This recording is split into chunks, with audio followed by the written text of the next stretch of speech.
Hello friends, નમસ્કાર. My self Dilip Gohil. આજે આપણે ડાયરેક્ટ ઇનડાયરેક્ટ સ્પીચના છેલ્લા વિડીયોમાં જો અત્યાર સુધી આપણે શું જોયું છે કે how to turn the particular sentences into indirect speech, whether they are the assertive sentence, interrogative sentence, exclamatory sentence, optative sentence.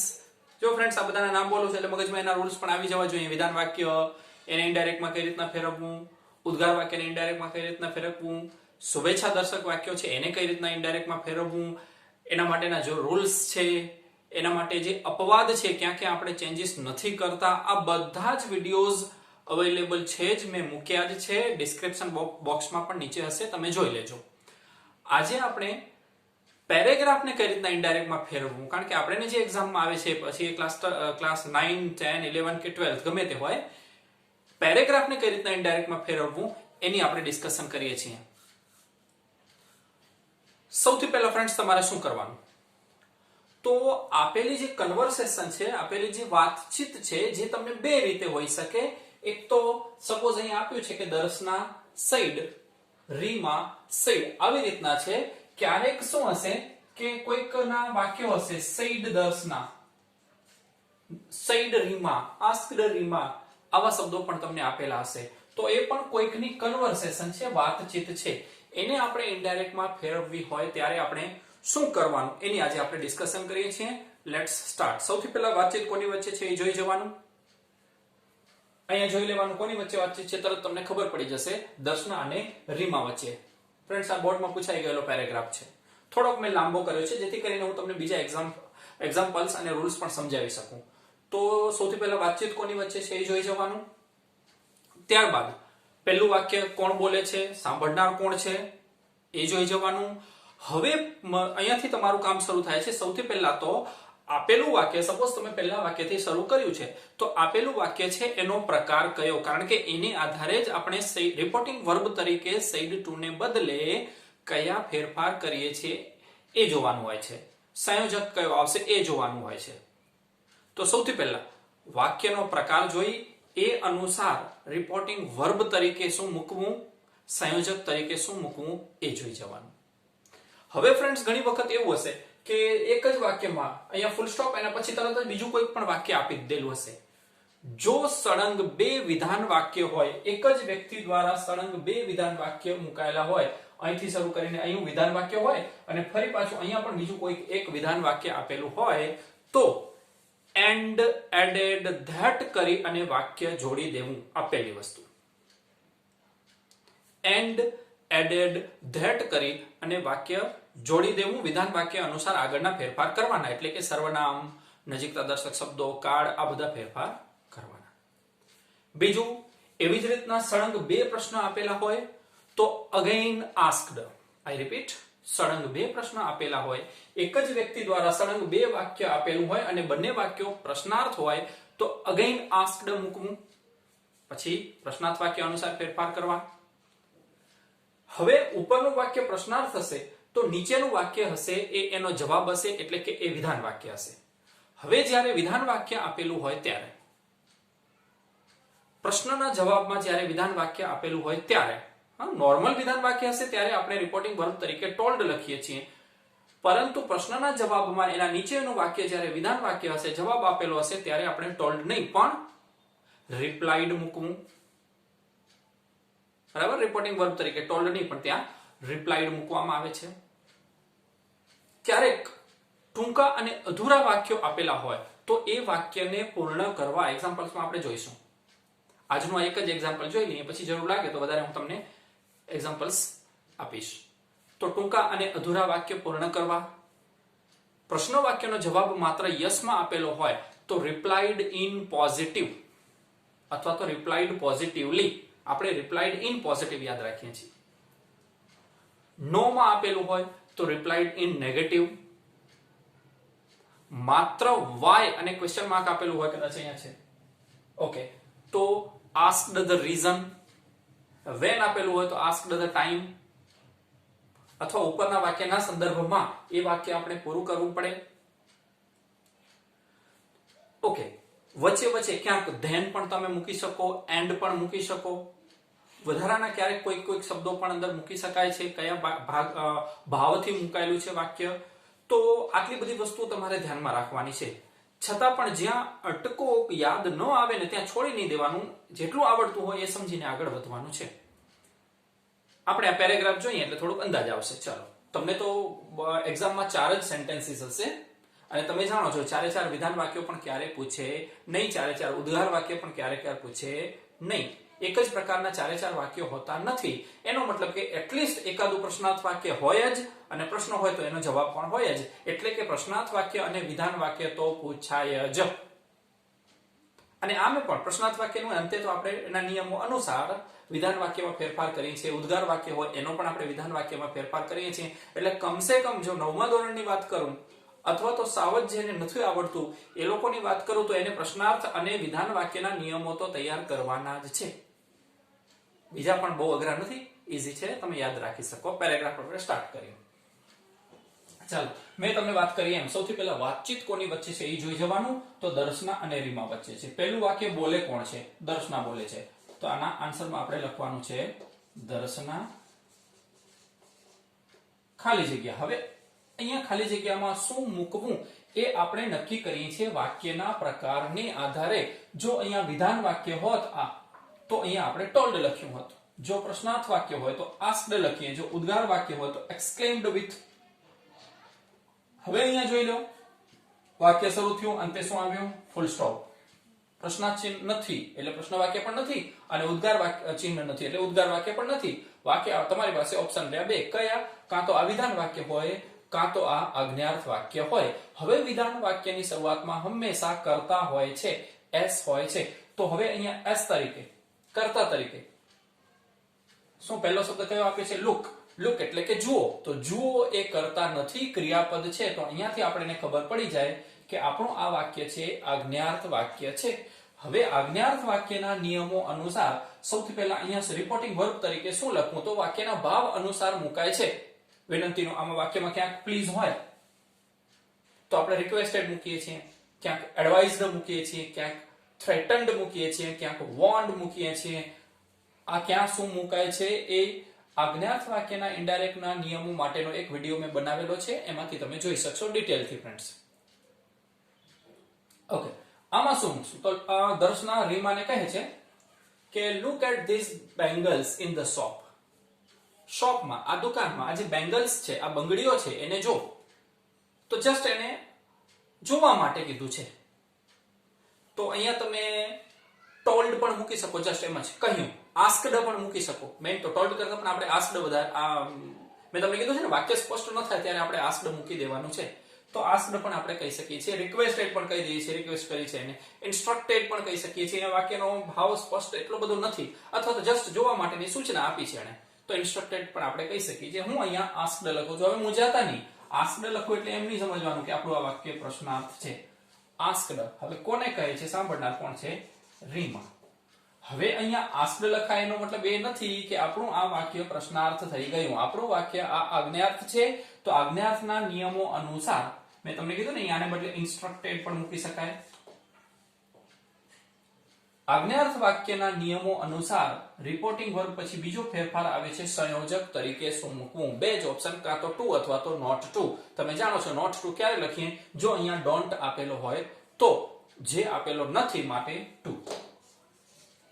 હવે તમે જાણો છો કે ટુ પછી હંમેશા ક્રિયાપદનું મૂળ રૂપ જ આવે છે. એટલે કે ટુ પછી સીધે સીધું ક્રિયાપદનું મૂળ રૂપ જેમ છે એમ વાક્ય જોડી દેવાનું. લુક, એલ અહીંયા કેપિટલ હતો, વાક્યની શરૂઆત હતી, અહીંયા સ્મોલ થઈ ગયો. Look at. હવે શબ્દ આવ્યો છે અહીંયા ધીસ.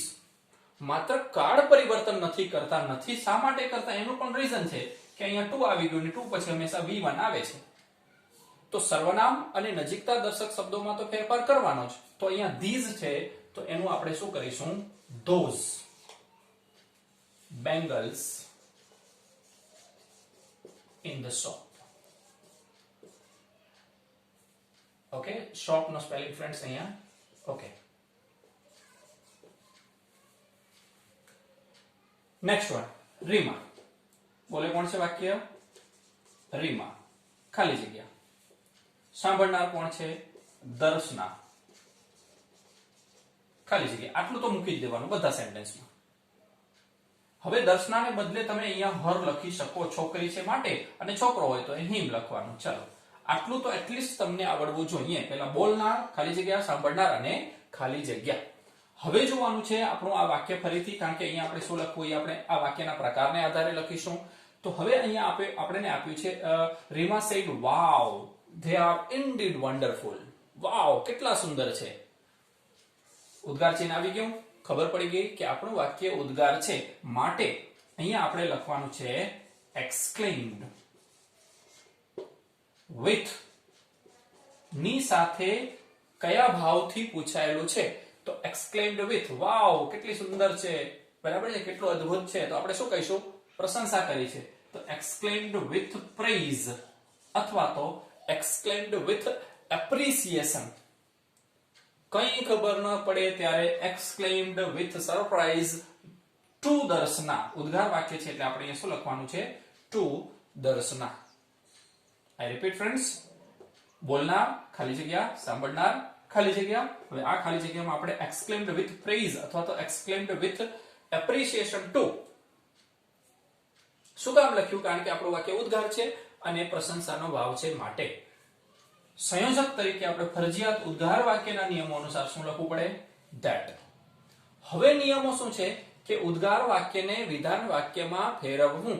તો આપણે અહીંયા જોઈએ આ વાવ છે એને આપણે ઉદ્ગાર તરીકે લઈ લીધું છે, પ્રેઇઝ તરીકે લઈ લીધું. હવે they are indeed wonderful આટલું વાક્ય છે તો આ વાક્ય ઓલરેડી વિધાન વાક્યમાં છે જ, તો હવે એની ચિંતા કરવાની નહીં. એટલે કે સીધે સીધા વિધાન વાક્યના નિયમો અનુસાર આગળ વધવું. તો that આવી ગયું. હવે they છે, they. હવે જો યાદ કરો, મેં તમને કીધું છે ફ્રેન્ડ્સ કે રિપોર્ટેડ સ્પીચ એટલે કે ઇન્વર્ટેડ કોમાના શબ્દો, એમાં 3 ફેરફાર થાય: સર્વનામ, બીજો કાળ અને ત્રીજો નજીકતા દર્શક શબ્દો. ઓકે, યાદ કરી લો ફ્રેન્ડ્સ, બરાબર જોઈ લો શું આવે છે અહીંયા.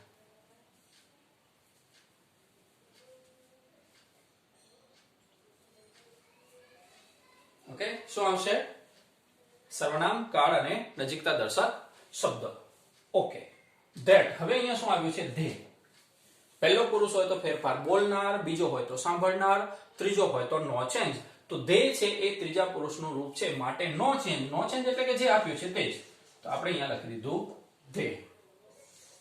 બીજો આવે છે કાળ ફેરફાર. એમિઝાર હોય તો એનો was were થાય. આર છે તો they ની સાથે આપણે શું લખીએ છીએ? were. indeed wonderful એમનું એમ જ.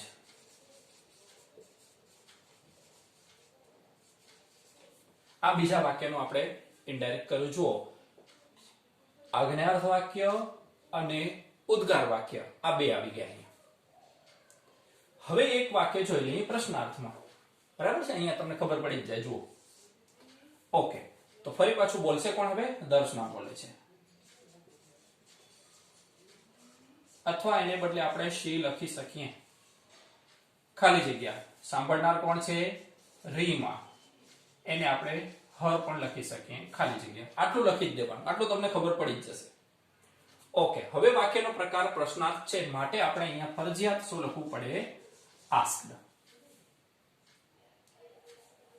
દર્શના asked રીમા, અથવા તો દર્શના asked her, અથવા તો she asked her, she asked Rima, ગમે તે લખી શકો.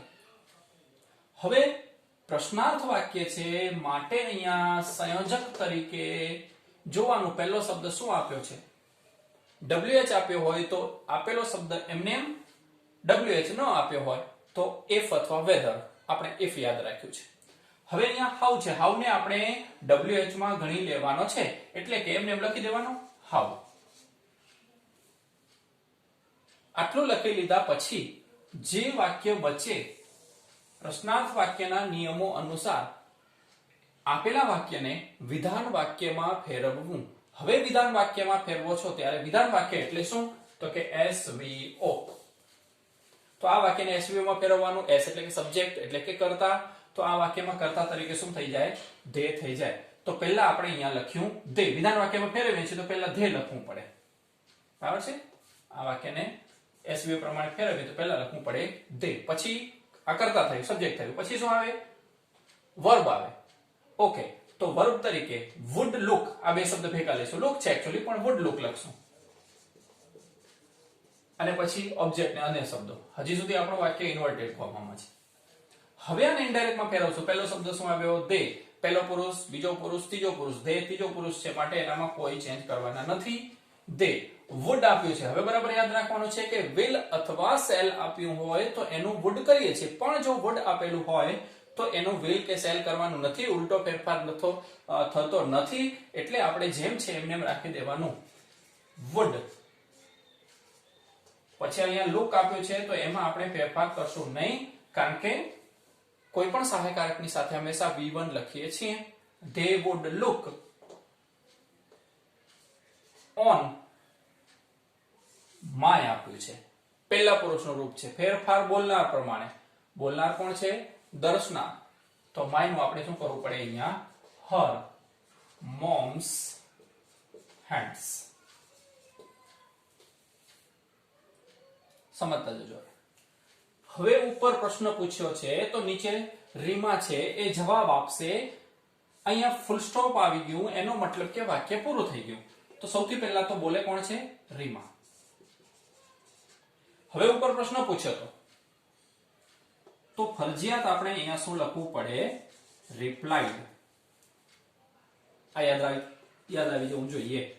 તો રીમા રિપ્લાઈડ. કોને રિપ્લાઈડ આપે છે? દર્શનાને. તો આપણે હર પણ લખી દેવાનું. દર્શના અથવા હર લખી શકાય. રિપ્લાઈડ હર.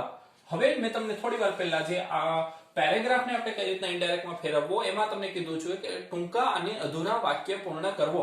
એટલે કે નાઇસ કીધું છે. નાઇસ એટલે કે સુંદર, સરસ, સારું. તો ઉપરના વાક્યને આધારે આપણે અહીં ખાલી નાઇસ કીધું છે, પણ સમજીએ શું પ્રશ્ન શું પૂછ્યો તો દર્શનાએ એવું પૂછ્યું હતું કે મારા મોમ્સ છે, મારી મમ્મી છે, મારી માતા છે, એના હાથોમાં કેવા લાગશે? આ બેંગલ્સ છે, આ બંગડીઓ છે, એ મારી મમ્મીના હાથમાં કેવી લાગશે? તો નાઇસ કીધું છે ખાલી અહીંયા, પણ આપણે સમજવાનું શું હોય કે તારી મમ્મીના હાથમાં તે એટલે કે બંગડીઓ ખૂબ જ સુંદર લાગશે, નાઇસ, સરસ લાગશે. તો અહીંયા તમે માત્ર કન્ફ્યુઝન હોય ત્યારે નાઇસ લખી દઈને આગળ વધવાનું છે, પણ મેં તમને કીધું એમ રૂલ્સ શું છે તો કે ટૂંકા અને અધૂરા વાક્ય પૂર્ણ કરો. તો આખા વાક્યમાં રીમાએ જવાબ આપ્યો હોય ને આટલા જ શબ્દનો, તો એને એમ કીધું હોય they would look nice on your mother's hand. My કીધું છે. જવાબ રીમા આપશે ત્યારે. ઓકે, તો રીમા રિપ્લાઈડ હર. વિધાન વાક્ય છે માટે અહીંયા આપણે લખ્યું that. હવે વિધાન વાક્યમાં અહીંયા શું હશે આપણું? આખા વાક્યમાં કીધું હશે આવું કીધું હશે કે they would look nice. આ શબ્દ એક જ શબ્દ હતો, એના ઉપરથી આપણે આવું વાક્ય બનાવીએ છીએ. they would look nice on your mother હશે કે my mother હોય, બંને છોકરીઓ છે એટલે આપણે her લખવાનું છે. her mother's અથવા her mom's hands. આખા વાક્યમાં આવું થયું કે Reema replied her that nice. ખાલી આટલું લખશો તો પણ ચાલશે, પણ હું એવું ઈચ્છું કે તમે આવી રીતના યાદ રાખો કે Reema replied her that they would look nice on her mom's hands. હવે આ વિધાન વાક્ય હતું અને આ પણ વિધાન વાક્ય છે, તો આપણે અહીંયા ફૂલ સ્ટોપ નહીં, પણ મેં તમને કીધું એમ and added that કરી અને વાક્ય જોડી દેવાનું. and added that. હવે અહીંયા લખ્યું સી, તો સી એટલા ત્રીજા પુરુષનું રૂપ છે, કોઈ ફેરફાર આવશે નહીં. she will નું શું થઈ જશે? would be happy to them. હવે જો અહીંયા દર્શનાએ પ્રશ્ન પૂછ્યો તો ફરી પાછો દર્શનાએ પ્રશ્ન પૂછ્યો છે, સળંગ 2 વખત પ્રશ્ન આપ્યો. અહીંયા પણ સળંગ 2 વખત હોય તો પણ આપણે એ જ લખવાનું. એટલે કે હવે આપણે એ લખશું દર્શના again asked. ફરીથી પૂછ્યું. શું પૂછે છે હવે આ વખતે? do you want to buy? તો again asked. દર્શના asked હતો એના મેં વધારાનો શબ્દ મૂકી દીધો. again asked કોને પૂછશે? રીમાને. તો આપણે લખીએ her અથવા તો રીમા. હવે સંયોજક તરીકે વાક્યની શરૂઆતમાં શું છે? WH નથી, માટે અહીંયા શું લખવાનું? if. હવે આને વિધાન વાક્યમાં ફેરવવાનું, તો આ વાક્યને વિધાન વાક્યમાં ફેરવવું તો કર્તા તરીકે શું થાય? યુ. ડુ અને વોન્ટ ભેગા થઈ જશે. યાદ રાખજો, વિધાન વાક્યમાં ફેરવીએ ત્યારે do plus play, does plus play અને ડીડ પ્લસ પ્લે. તો ડુ અને વોન્ટ ભેગું થઈ જશે તો વોન્ટ રહેશે. અહીંયા ડઝ હોત તો અહીંયા વોન્ટ્સ થઈ જાત, અને અહીંયા ડીડ હોય તો અહીંયા વોન્ટેડ થઈ જાત. તો ડુ અહીંયા યુ વોન્ટ ટુ બાય. આ વિધાન વાક્ય છે, હજી સુધી ઇન્વર્ટેડ કોમામાં છે, ડાયરેક્ટ સ્પીચમાં છે. એને હવે ઇનડાયરેક્ટ સ્પીચમાં ફેરવશું ત્યારે આ ત્રણ ફેરફાર. યુ છે તો ફેરફાર સાંભળનાર પ્રમાણે, સાંભળનાર બંને છોકરીઓ છે માટે અહીંયા લખ્યું સી. રીમા છે માટે લખ્યું સી. વોન્ટ આપેલું છે, પ્લે આપેલું હોય તો પ્લેડ થઈ જાય, તો વોન્ટ આપેલું હોય તો શું થઈ જશે? Wanted to by. રીમા જવાબ આપશે, ટૂંકમાં જ કીધું છે તો આપણે શું લખી દેવાનું? રીમા માત્ર ના પાડી છે તો આપણે શું લખવાનું છે? Replied in negative. હવે આગળ કીધું હોય તો લખવાનું રિપ્લાઇડ ઇન નેગેટિવ ધેટ, પણ કઈ આગળ બોલી નથી તો ખાલી નો. દર્શના વાય, મેં થોડી વાર પહેલા તમને કીધું ખાલી વાય આપ્યો હોય તો શું લખી દેવાનું? asked the reason.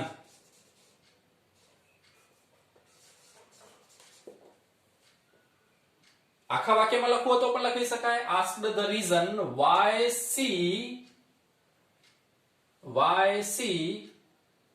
did not want to buy them.